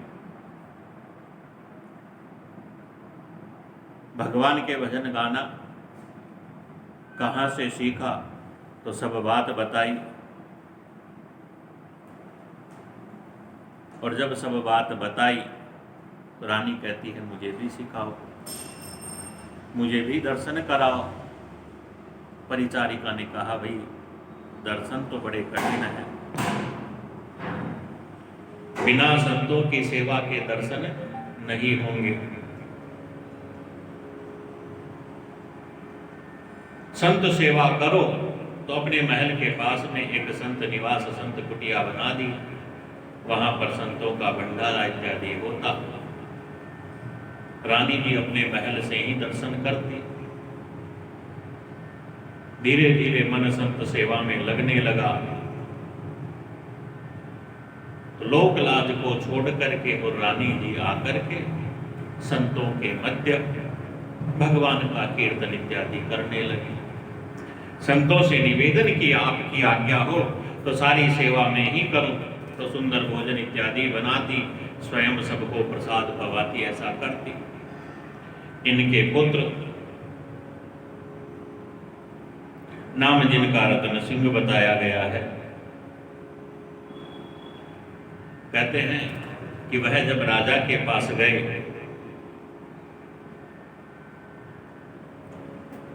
राजा को प्रणाम किया। राजा तो रानी के व्यवहार से और बड़ा दुखी था,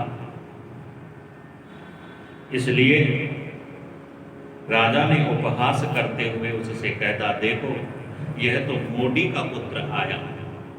जैसे साधुओं को मोडा कहते हैं देसी भाषा में, तो ऐसे इस प्रकार से कहा। वह पुत्र भी बड़ा भक्त था, इसलिए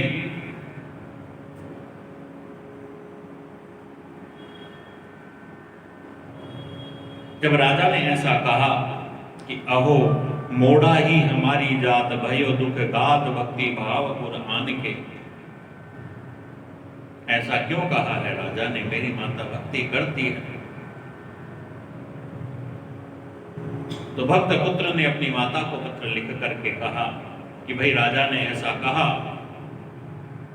मैं इस बात को सत्य मानता हूं और अब मैं तो मोडी का ही पुत्र रहूंगा, राजा का पुत्र नहीं।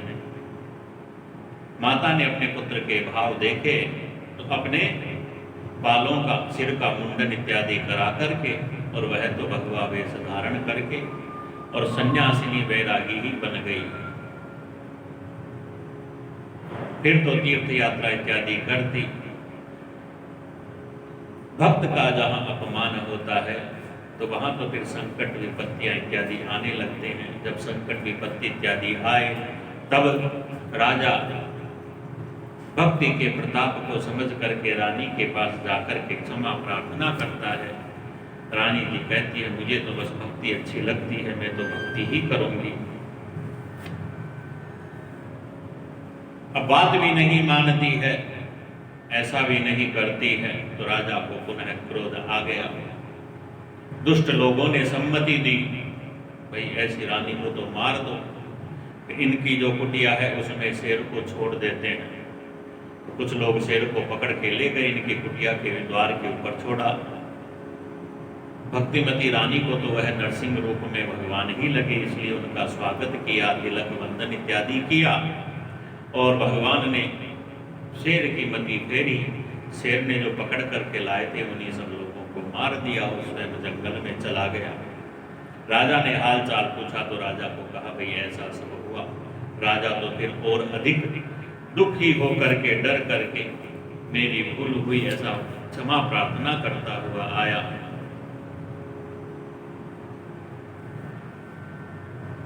एक बार यह राजा मान सिंह और उनका छोटा भाई माधव सिंह, कहते हैं दोनों ही नदी को पार कर रहे थे, बीच में ही नाव अटक गई। अपने प्राणों का संकट जान करके कोई भी उपाय नहीं दिखा। परस्पर दोनों भाई चर्चा करने लगे, क्या हम करें अब। छोटे भाई ने कहा, मेरी पत्नी परम भक्त है, उन्हीं का ध्यान करें, वही हमें इस संकट से बचा सकती है। भगवान की कृपा से नौका किनारे लग गई। दोनों भाइयों को तो जैसे नया ही जन्म मिला, बड़े आनंद होकर आए, रानी का दर्शन किया। आकर के दर्शन विनय हुआ, अपने घर में गए और फिर पुरानी सारी अपनी मन की जो मलिनता है, उस मलिनता का त्याग करके और भगवान के दिव्य ध्यान में तल्लीन होकर के अपने जीवन को सुधार लेते हैं। ऐसे अनेक भक्तों के चरित्र और श्री नाभादास जी महाराज ने वर्णन किए। इन्हीं भक्तों के चरित्र में करमेती बाई का चरित्र आता है। खंडेला ग्राम की यह करमेती बाई बचपन से ही और भगवान की भक्ति में तल्लीन रहती। विवाह हुआ और विवाह के पश्चात जब ससुराल जाने का समय आया, कहते हैं कि ससुराल जाऊंगी, भगवान की भक्ति कर पाऊंगी, नहीं कर पाऊंगी, तो अर्धरात्रि को ही अपने ठाकुर जी को लेकर के वृंदावन चली जाती है। वहां जाकर के भगवान की भक्ति करती है। इनके पिता इन्हें ढूंढते ढूंढते वहां पहुंचते हैं और वहां जाकर के इनसे अनुनय विनय करते हैं, भाई तू भग गई, हमारी बड़ी बदनामी हुई, नाक कट गई, इन्होंने कहा भाई जो भक्त नहीं है उसकी तो नाक ही नहीं है, कहाँ से तुम्हारी नाक कटेगी। ऐसा कह के समझ आती है भगवान की भक्ति करो। आकर के इनके पिता फिर भक्ति में तल्लीन हो जाते हैं। राजा के यहाँ नौकरी करते थे, नौकरी पर जाना बंद हुआ। राजा ने पूछा तो कहा वह तो भक्ति भाव में तल्लीन रहते हैं। तो राजा ने बड़ा मान सम्मान करते थे। राजा ने कहा मैं जाता हूँ मथुरा, मैं उनको लेकर के आऊँगा। तो राजा जी गए, जाकर के बड़ा अनुनय विनय इत्यादि किया, लेकिन वह भक्ता करमेती बाई नहीं आती है। राजा भी उनकी भक्ति का अनुपम क्रम देख करके भक्त हो जाते हैं, भक्ति में तल्लीन हो जाते हैं।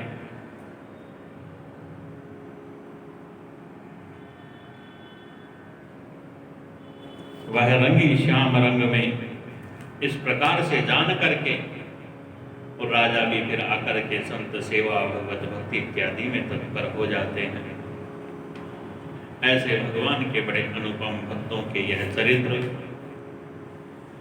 कि सखा श्याम मन भावतो गंग ग्वाल गंभीर मति। भगवान के मन को भाने वाला, भगवान का एक सख्य भाव को रखने वाला भक्त हुआ गंग ग्वाल, जिसका नाम हुआ। उसकी कथा आती है। प्रयागदास जी प्रेम निधि नाम के और बड़े अनुपम भगवान के भक्त हुए।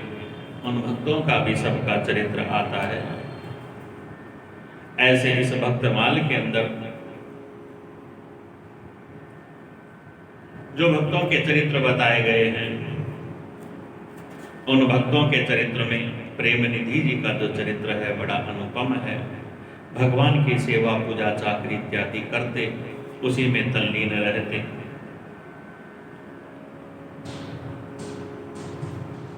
इनकी एक कथा बड़ी सुंदर आती है कि जब लगी भक्ति सकामता तब लगी कच्ची सेव, कह कबीर वे यों मिले निह कामी निज देव। कथा ऐसी कहे जामे गहे मन भाव भरे, करे कृपा दृष्टि दुष्ट जन दुख पायो।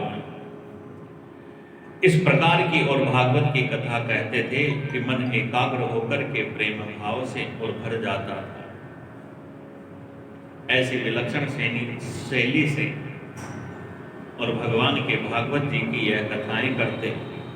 कथा में सब लोग आते, दुष्ट लोगों ने इनकी बदनामी करने के लिए और बात फैलाई कि भाई कुलीन घर की स्त्रियां इनके और घर पे आती है। ऐसा कह करके इनकी बदनामी करना चाहा। जाकर के राजा से शिकायत कर दी। तो राजा ने बुलाया। इन्होंने कहा भाई भगवान की कथा होती है, जो चाहे वो आओ, किसी को रोक तो है नहीं। तो उन्होंने कहा भाई गलत करते हो, स्त्रियां आती है, स्त्रियों के संग रहते हो, इनको जेल में डाल दो। जेल में बंद कर दिया। इधर राजा को रात को स्वप्न आया। भगवान कह रहे हैं भाई हमको प्यास लगी है। तो राजा कहता है जल पिलाऊं। तो भगवान ने कहा भाई हमारा भक्त हमको पिलाए तभी हम पिएंगे। आपका भक्त कौन है, कहाँ है? तो भगवान ने कहा हमारे भक्त को तो तुमने जेल में बंद कर दिया। तो रात्रि को ही राजा भग करके और जाकर के प्रेम निधि जी के चरणों में गिर करके क्षमा प्रार्थना मांगता है। आपका भाव शुद्ध है, दुष्ट लोगों ने मुझे बहका दिया था कि संतन निंदा अति बुरी, भूली सुनो जनि कोय, किए सुने सब जन्म के सुकृत डारे खोय। भाई संतों की तो निंदा भी करना तो दूर की बात है, सुनना भी नहीं चाहिए। किए सुने सब जन्म के सुकृतम डारे को, जो ऐसा करता है या संतों की निंदा सुनता है, अपने सारे अच्छे कर्मों के फल को वह खो देता है।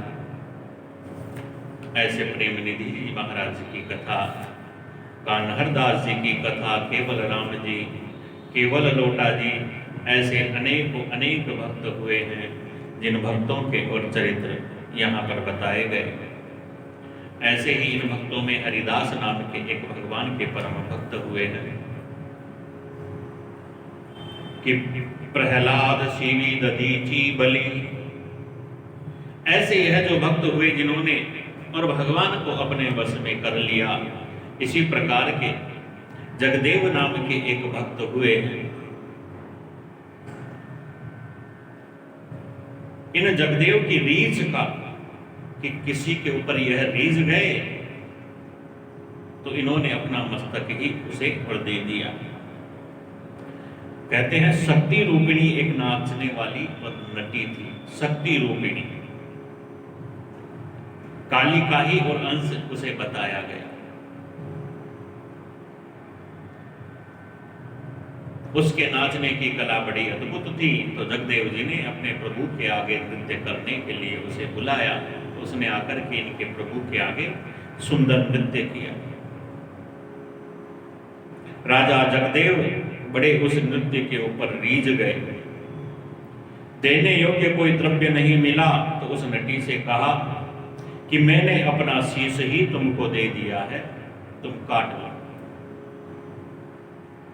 तो उस नटी ने कहा तुम्हारा सिर अभी मेरा है, अभी मैं आपके पास ही रखती हूं, अभी तो आप ही इसको रखो, लेकिन यह है मेरा। और फिर उस नटी ने राजा जी से कहा देखो तुमने अपना मस्तक मुझे दे दिया तो मैं भी अपना दाहिना हाथ आपको देती हूं। अब इस हाथ से किसी से कुछ नहीं मांगूंगी, कुछ नहीं लूंगी, मेरा दाहिना हाथ आपका। कोई दूसरा राजा था। उस राजा ने जब देखा और जाना ऐसी बातें तो इस नटी को बुलाया अपने दरबार में नृत्य करने के लिए। और नृत्य करने के उपरांत उस राजा ने प्रसन्न होकर के उसे कुछ देना चाहा तो उस नटी ने अपना बायां हाथ आगे कर दिया। तो राजा गुस्से में कहता है कि बायां हाथ आगे करके तुम मेरा अपमान करती हो। तो नटी कहती है देखो मैंने अपना दाहिना हाथ राजा जगदेव जी को दे दिया है, उसके समान वस्तु कोई दूसरा नहीं दे सकता, इसलिए मैं अपना दायां हाथ आगे नहीं करती, मैं आपका अपमान नहीं करती। राजा कहने लगा उसने क्या दिया मुझे दिखाओ। अरे मैं उससे 10 गुना दूंगा। नटी बोली उसने तो मुझे जो प्यारी वस्तु दी है, सर्वस्व दिया है, वैसा तो कोई दूसरा दे ही नहीं सकता। वह राजा कहता है तो मुझे दिखाओ। बड़ा हठी राजा था। जाओ वह वस्तु लेकर के ही आओ, मुझे दिखाओ। तो भाई नटी तो जगदेव राजा के पास गई, जाकर के राजा से कहती है मेरी वस्तु मुझे दीजिए। तो राजा अपना मस्तक काट करके दे देता। राजा जगदेव के बाकी शरीर को सुरक्षित रखा करके बड़े यत्न से और उस सिर को थाल में धर के ढक करके उस राजा के पास जाकर के उसे दिखा करके कहा देखो जगदेव जी ने मुझे जो वस्तु दी है वह यह है। देखते ही राजा तो मूर्छित हो गया, कहने लगा धन तो नहीं, यह तो मस्तक है, यह तो मैं कैसे दे सकता हूं। तब नटी कहती है ऐसी वस्तु पा करके ही मैंने अपना हाथ उसे दिया था। देवी का अंश अवतार ही इसे बताया, ऐसी शक्ति इसमें थी कि फिर पुनः आकर के वह मस्तक राजा जगदेव के शरीर के जोड़ करके और उसे जीवित कर दिया। अरे रूप और गान पर कौन नहीं रीझता है। जगदेव जी का यह सब वृतांत एक बड़े राजा की बेटी ने सुना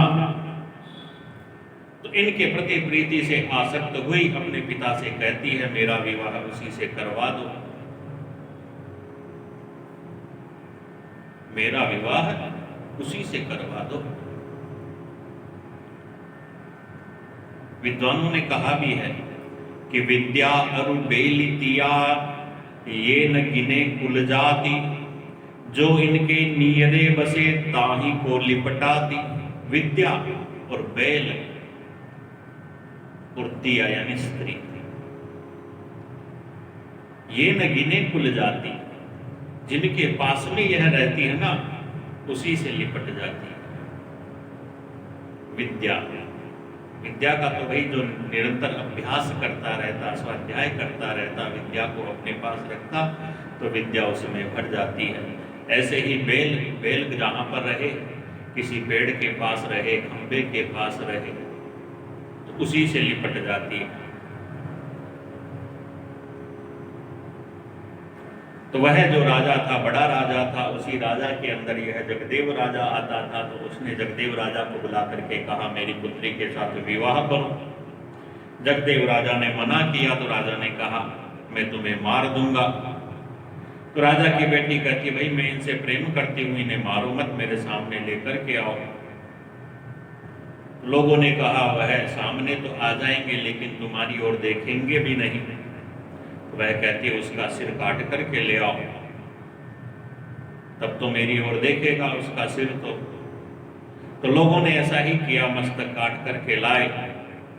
वह राजा की बेटी, बड़े राजा की बेटी उनकी ओर जब देखती है, कहते हैं थाल के अंदर रखा उनका कटा हुआ सिर अपने आप ही दूसरी विपरीत दिशा में घूम जाता। ऐसी निष्ठा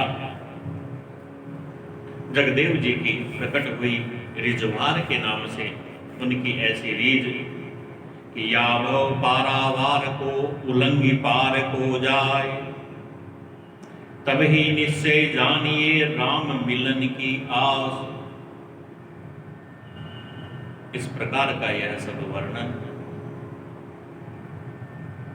भक्तमाल के अंदर श्री नाभादास जी महाराज ने किया है। भक्तमाल की यह कथाएं जो स्वयं भगवान को अतिशय प्रिय है, उसकी महिमा का यहाँ वर्णन किया कि हरि सुजस प्रीति हरिदास के, त्यों भावे हरिदास जस। जिस प्रकार से और भगवान का यश सुनने में भक्तों को प्रीति है, भक्तों को प्रेम है, वैसे ही अपने भक्तों का सुयश सुनने में और भगवान की भी बड़ी प्रीति है। भगवान और भगवत भक्तों का परस्पर यह स्नेह चारों युगों के अंदर इसी प्रकार से चलता रहता है। स्वयं भगवान ने अपने भक्तों का यश गाया कि निरपेक्षम मुनिम शांतम निर्वैरम समदर्शनम अनुप्रजाम्यहम नित्यम पूययेत्यंघ्रिरेणुभिः। मेरे ऐसे जो भक्त होते हैं जो निरपेक्षम, जिन्हें अन्य किसी से कोई किसी प्रकार की अपेक्षा नहीं, जो मुनि है, जो शांत है, जो निर्वैर है, जो समदर्शी हैं, कहते हैं ऐसे भक्तों के पीछे पीछे मैं चलता हूँ। पूययेत्यंघ्रिरेणुभिः, उनके चरणों की धूल मेरे ऊपर पड़े, पूययेत, जिससे मैं भी पवित्र हो जाऊँ। यह भगवान के वचन है कि साधवो हृदयं मह्यं साधूनां हृदयं त्वं मदन्यते न जानन्ति नाहं तेभ्यो मनागपिः। साधु मेरा हृदय है, मैं साधु का, मैं भक्त का हृदय, मेरे अतिरिक्त वे कुछ नहीं जानते और मैं भी उनके अतिरिक्त कुछ नहीं जानता। भागवत जी के अंदर ऐसा भगवान ने स्वयं कहा। इसी प्रकार से वाल्मीकि रामायण के अंदर भी प्रसंग है कि सख्यम च राम सुग्रीवे प्रभावन चा नीलात्मजे वानराणाम च तत्कर्म त्वाच चक्षे च मंत्रिणाम। ये सब सखा सुनहु मुनि मेरे भय समर सागर कह बेरे। मम हित लागी जन्म इन हारे भरतों ते मोहि अधिक पियारे। यह वानर भी जिन्होंने मेरा साथ दिया संग्राम में मुझे भरत से अधिक प्रिय है। उत्कर्ष सुनत संतनी को अचरज जीनी कर। इस प्रकार से संतों का उत्कर्ष भगवान ने स्वयं प्रकट किया है। भक्तमाल की महिमा को यहाँ बहुधा और बताया है नाभादास जी महाराज ने। पुनः भक्तों के जो भी प्रकार हैं उन सब प्रकारों में जो जो भक्त आए हैं उन सब का वर्णन, कुछ भगवान के चरणानुरागी, कुछ भगवान के प्रसादानुरागी, कुछ भगवान के सेवानुरागी, कुछ कीर्तन के अनुरागी, कुछ सख्य भाव वाले, कुछ दास्य भाव वाले, नवधा भक्ति के प्रकार और प्रेम माधुर्य की भक्ति करने वाले सभी प्रकार के और भक्तों का यहाँ पर पुनः फिर सबका वर्णन किया। लगभग 300 कवित्वों के अंदर यह सारी रचना नाभादास जी महाराज ने की। नाभादास जी महाराज का जीवन चरित्र विद्यादास जी महाराज ने लिखा कि अग्रदास जी महाराज और कृष्णदास पयोहारी जी वन के अंदर जा रहे थे, जहां उन्हें एक अंधा बालक मिलता है। उससे पूछते हैं, बालक तुम कौन हो? इस अकेले निर्जन एकांत जंगल के अंदर तुम कौन हो, तुम्हारे माता पिता कहाँ गए? वह बालक कहता है, तुम किसका परिचय पूछते हो? इस पांच भौतिक शरीर के विषय में पूछते हो या आत्मस्वरूप उस जीवात्मा के बारे में पूछते हो? ऐसा जब उत्तर सुना तो सोचा यह अवश्य ही भगवान के कृपा पात्र है। उसे ला करके वैष्णवी शिक्षा दे करके आश्रम में रखते हैं। संतों की शीत प्रसादी पाते पाते और वह बालक इस योग्य हो जाता है कि अपने गुरु अग्रदास जी के मन की बात को भी जान लेता है। तो अग्रदास जी आज्ञा देते हैं, भक्तों के चरित्र का प्रकाश करो तो भक्तमाल की रचना होती है। भाई भगवान के यश में तो किसी प्रकार की कोई कमी वैसी गलती हो भी जाए तो चलता है, लेकिन भक्तों के चरित्र में ऐसा नहीं होना चाहिए। तो अग्रदास जी ने कहा, स्वयं भगवान तुम्हें प्रकाश देके मार्ग दिखलाएंगे। जिन्होंने मेरे मन की बात तुम्हें जना दी वह सब तुम्हें बता देंगे। तो इस बात को तुम मान करके भक्त चरित्र की रचना करो। तो नाभादास जी ने यह बड़ा सुंदर, आज तक जो भक्त हुए और आगे भी जो होंगे, भक्तों में किसी प्रकार का कोई भेद इत्यादि नहीं है। जो भगवान की भक्ति करता है वही भक्त है और वह भगवान के सदृश ही वंदन करने योग्य है। तो सभी भक्तों को वंदन करते हुए इस परम मंगलमय प्रसंग को, सत्संग के अपने इस क्रम को 21 दिन तक यह भक्तमाल का सुंदर क्रम चला अधिक मास में। तो इस सारे क्रम को भगवान के मंगलमय चरणार विंदों में सबके मंगल कामना के लिए समर्पित करते हुए, भगवान नाम का गुणगान करते हुए आज के इस मंगलमय प्रसंग को विराम करते हुए बोली भक्तवत्सल भगवान की